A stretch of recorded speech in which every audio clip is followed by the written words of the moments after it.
Senangnya Farhad Abbas, Marisha Icha dibongkar boroknya oleh ex-suami, Ratu Galang Dana dan Lakor. Perseteruan antara pihak Dodi Sudrajat dan Haji Faisal selain memanas kini makin melebar.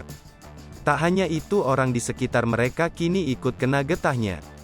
Salah satunya adalah Marisha Icha, di mana mantan suaminya tiba-tiba kini muncul.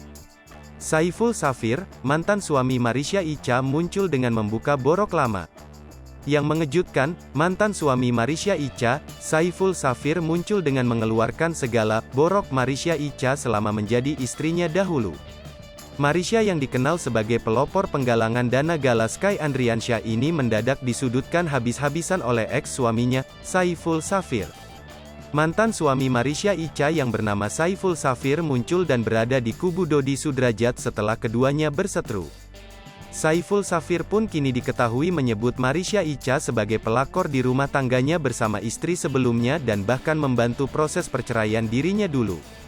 Tak tanggung-tanggung, Safir juga menyebut dirinya pernah konsumsi narkoba bareng Marisha. Melihat kehebohan tersebut, agaknya kubu Dodi Sudrajat, Farhad Abbas bereaksi bersorak kegirangan.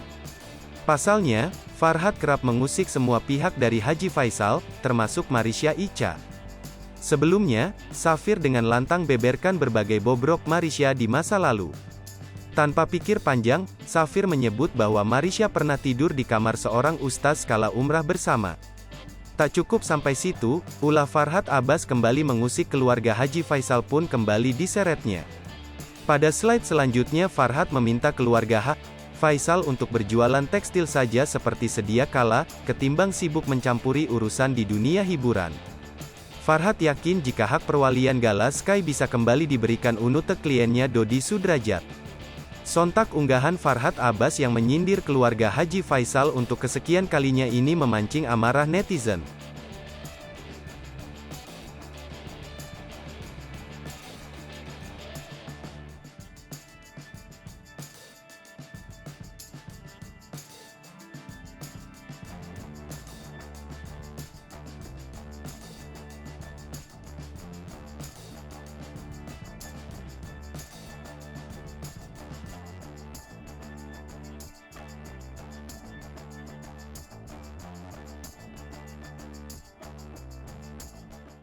Hai pemirsa Sri Popo TV, jangan lupa komen, like, dan subscribe, serta tonton terus berita-berita terupdate lainnya ya.